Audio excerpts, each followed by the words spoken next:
Waalaikumsalam, dari mana Rizka?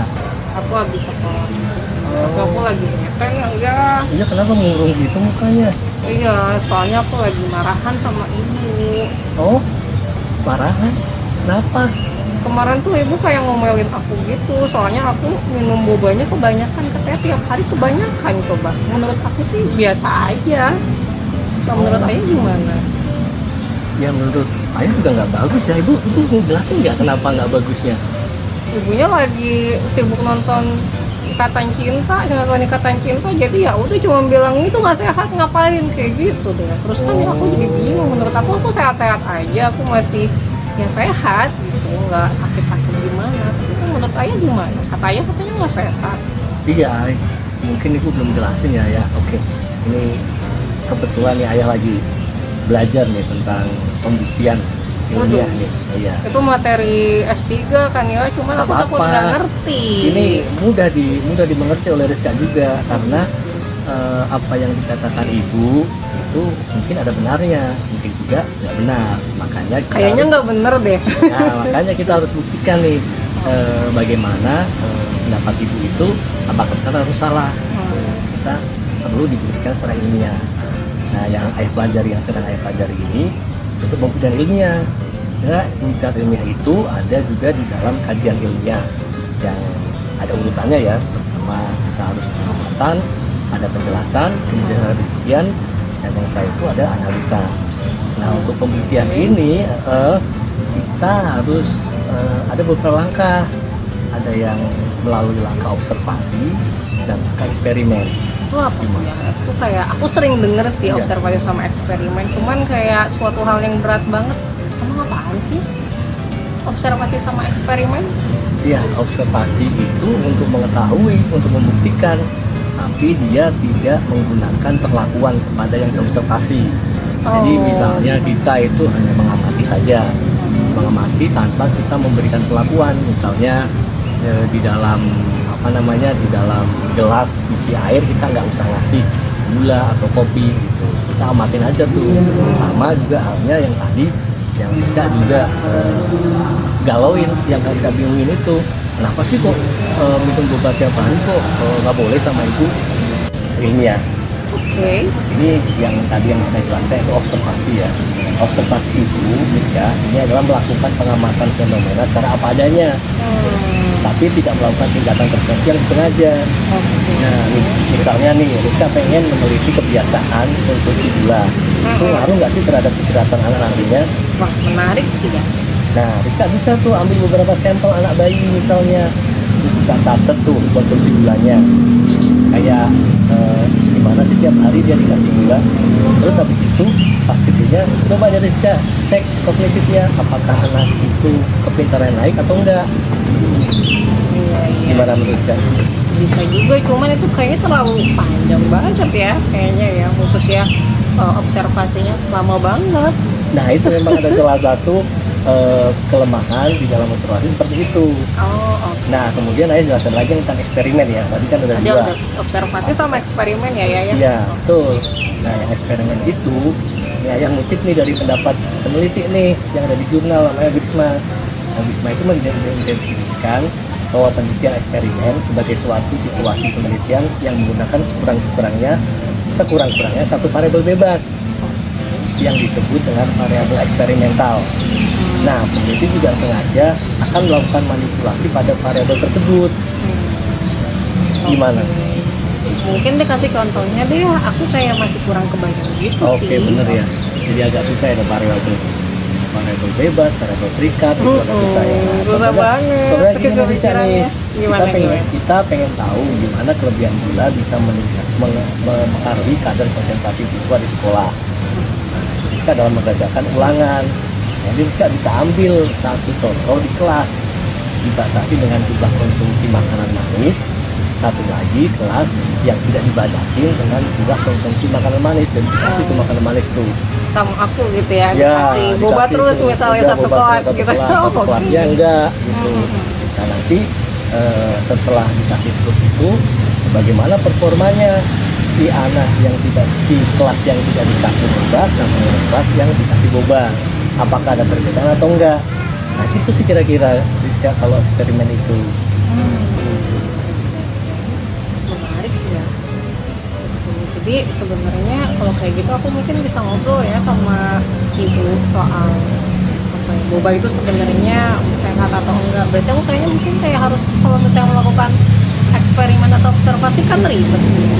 Gimana ya maksudnya, apa aku merujuk ke hasil penelitian orang-orang aja apa gimana gitu ya? Iya, kalau saat ini untuk melakukan penelitian itu kalau langsung memang agak lama dan ribet. Nah, solusinya itu dengan melakukan penelitian atau mengkaji dari jurnal yang sudah dilakukan oleh penelitian ini. Bisa itu seperti itu, Rizka. Ya, seperti yang ayah tadi tunjukkan itu kan dari penelitian orang-orang yang terdahulu kan, yang menyatakan bahwa eksperimen dan observasi itu dilakukan seperti itu gitu. Oke. Jadi sebenarnya simpulannya kalau menurut ayah boba itu boleh atau enggak? Nah kalau di dalam yang ayah tadi searching, yang saya tadi browsing itu, memang kalau boba keseringan itu tidak bagus. Jadi semua Gitu. hasil itu tidak bagus, Ya aku berarti sedih deh. iya, berarti apa yang dikatakan ibu itu ada benarnya, sesuai dengan apa yang ayah searching di dalam jurnal-jurnal ilmiah yang telah terbit di internasional ini. Begitu Rizka. Ya, jadi harus ini juga ya, dimengerti juga ya Rizka ya. Nggak usah ngambek. Nanti aku pengen jadi peneliti deh biar bisa neliti boba itu sehat atau enggak. Bisa juga, nanti Rizka juga bisa meneliti seperti itu. Oke, ya. Oke tuh ya. Nanti aku coba ngobrol lagi sama. Oke, iya Rizka.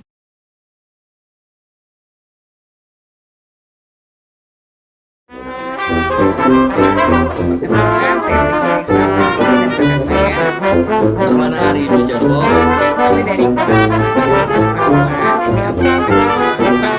aku jadi sebelumnya ini mungkin saya bersama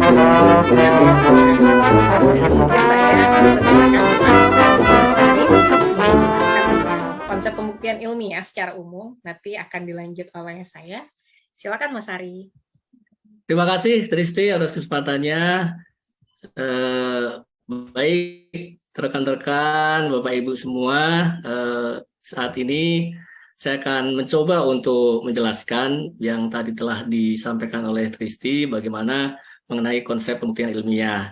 Nah, pembuktian ilmiah sendiri ini merupakan bagian dari kajian ilmiah yang memang harus dilakukan ya, karena kalau tidak dilakukan dengan pembuktian ilmiah ini bisa dianggap hanya asumsi saja dan tidak punya bukti yang kuat. Nah, proses ilmiah sendiri ini menurut Prof. Yogi tahun 2022 ini terdiri dari 3 bagian ya. Jadi di bagian pertama yaitu ada dunia alamiah, yang kedua ada bukti, yang ketiga ada penjelasan. Nah, untuk membuktikan untuk bukti sendiri ini kita perlu ada investigasi. Kemudian untuk melakukan penjelasan kita butuh pemikiran. Nah, dari 3 langkah ini kita harus melakukan sebuah kritik supaya proses ilmiah ini matang atau lebih terpercaya lagi. Iya. Gitu kira-kira Risti. Oke, kita lanjut ya Mas ya. Ya, kita lanjut lagi. Nah, kemudian langkah selanjutnya yaitu dari pembuktian ilmiah ini ada 2 cara ya, yaitu ada observasi atau eksperimen. Nah, observasi atau eksperimen ini merupakan sebuah cara untuk melakukan pembuktian ilmiah. Ini menurut Prof. Yogi tahun 2022, dan di dalamnya ini ada dua cara untuk observasi, yaitu ada retrospektif, ya ini yang membutuhkan data dari waktu yang sebelumnya, kemudian ada prospektif, yaitu data yang diambil pada saat observasi. Nah, kemudian cara kedua yaitu eksperimen, kita melakukan tindakan sesuai dengan tujuan eksperimen atau kita memberikan perlakuan terhadap apa yang akan kita teliti. Itu. Ya, ini juga sempat dibahas sama tokoh ayah ya ketika menjelaskan tentang pembuktian ilmiah kepada Rizka ya, nama anaknya. Betul, Bedanya observasi betul. sama eksperimen. Jadi Iya, ini ternyata ketika konsep yang bisa diperkenalkan gitu kepada anak-anak ya, terutama mungkin anak yang memang sudah lebih dewasa ya, gitu. iya betul, Kristi. Nah, kemudian selanjutnya kita mempunyai claim evidence reasoning atau bukti klaim membuktikan dengan penjelasan ya. Ini klaim itu ada apa namanya statement that question the answer the question, kemudian evidence itu the scientific data and detail that support your claim, kemudian reasoning itu explain how or when the evidence support the claim akan the scientific rules. Nah, ini 3 langkah ini juga kita perlu lakukan ya dalam apa namanya dalam pembuktian ilmiah. Ketika kita punya klaim, kita juga harus punya bukti yang kuat. Nah, setelah kita punya bukti yang kuat, kita harus jelaskan itu bukti itu berdasarkan bukti itu. Nah, dari 3 ini kita diharapkan mempunyai bukti terhadap klaim tersebut dan akhirnya apa namanya membuat sebuah pembuktian ilmiah yang bagus.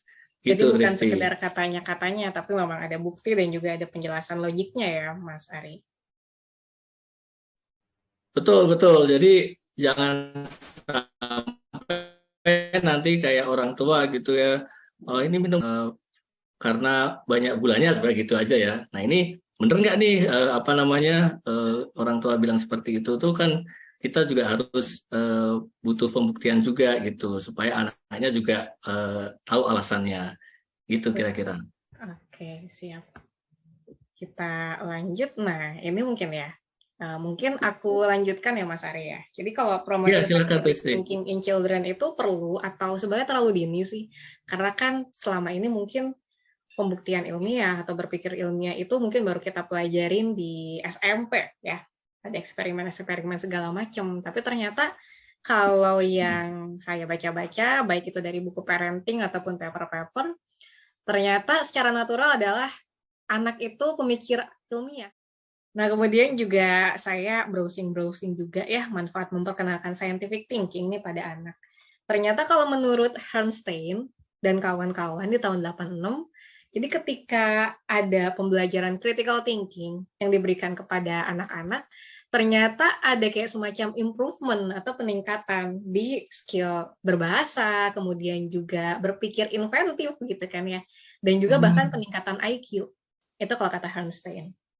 Sedangkan kalau menurut Zohar dan kawan-kawan di tahun 94, jadi ketika memang ada kayak pelatihan critical thinking di para murid, itu tuh ada kayak semacam peningkatan di analytical skills-nya gitu. Analytical skill-nya jadi jalan, kemudian juga jadi lebih mudah untuk menyelesaikan permasalahan sehari-hari gitu. Menarik banget. Wah, menarik banget Tris ya. Iya. Sudah Makanya ada mungkin ininya kayak juga perlu ya. diperkenalkan Jurnalnya juga ya. ini. Betul, Nah, betul. kemudian juga ini gimana sih caranya kita untuk bisa memfasilitasi untuk anak tuh bisa mengembangkan scientific thinking-nya.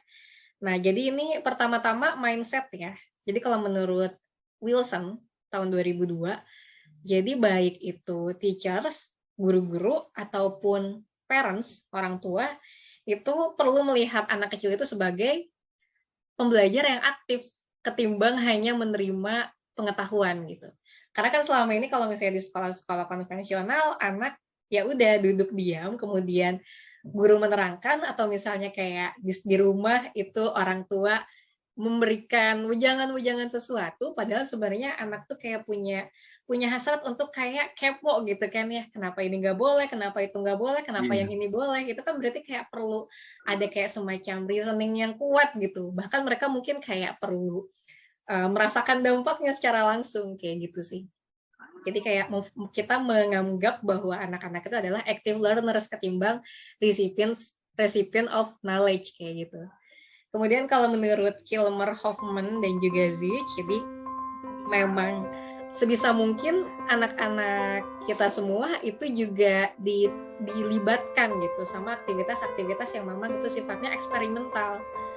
ketimbang kayak kayak misalnya mungkin api itu panas gitu kan ya, terus habis itu dia kayak cuman baca buku tapi mungkin tidak merasakan mungkin api panas itu seperti apa gitu. Walaupun mungkin bukan berarti ngebakar tangannya, tapi mungkin kayak mendekatkan tangannya kepada api gitu, jadi merasakan kehangatan gitu sih. Jadi memang perlu di set gitu ya, di schedule untuk melakukan aktivitas-aktivitas yang berkaitan dengan eksperimen. Nah kemudian juga ini mungkin agak PR gitu ya bagi orang tua, tapi mungkin ini kayak bisa diusahakan untuk mungkin mencari sekolah yang fasilitatif gitu untuk bisa memfasilitasi scientific thinking. Jadi memang perlu ada kayak material-material khusus gitu ya bagi anak-anak untuk explore gitu. Kemudian juga ada kayak semacam waktu yang khusus di mana anak tuh kayak bisa mendevelop ideasnya seperti apa itu. Jadi kan mungkin kalau selama ini kalau pembelajaran secara konvensional ya udah anak dijajalin rumus gitu kan, tapi anak kayak tidak diberikan waktu untuk berpikir dan melakukan eksperimen-eksperimen yang sebenarnya itu bisa melatih scientific thinking mereka gitu. Dan kemudian juga ada kayak atmosfer atau social climate di mana anak-anak tuh kayak tidak ragu untuk mengajukan pertanyaan-pertanyaan gitu. Jadi kalau di beberapa kasus ada anak yang saya tahu, ada anak ITB ketika waktu kecilnya itu kayak senang bertanya kepada orang tuanya. Tapi orang tuanya itu bilang bahwa kamu jangan sok tahu kayak gitu. Kamu ngapain banyak nanya. Dan akhirnya dia menjadi kayak stres gitu kan dengan tekanan-tekanan dari orang tuanya yang menyuruh dia bungkam. Dan akhirnya itu memuncak ketika dia S2 dan dia bunuh diri kayak gitu. Itu sih, jadi itu kan maksudnya kayak suatu hal yang ekstrimnya seperti itu gitu. Padahal dia punya potensi untuk menjadi pemikir yang brilian gitu di kemudian hari. Gitu Mas Ari, ngeri ya ternyata. Nah ini mungkin kayak practical things yang aku pelajarin. Yang tadi kan mungkin lebih ke arah apa ya, kayak semacam saran-saran yang gimana sih mungkin aplikasinya gitu kan, lebih teknis. Nah, aku tuh kayak menemukan bahwa ada yang namanya mechanistic language gitu. Nah, mechanistic language tuh pernah dengar nggak sih Mas Ari sebelumnya? Belum nih, jujur nih. Belum ya? Iya. Belum nah, belajar juga nih. Penelitian dari Coreyfield.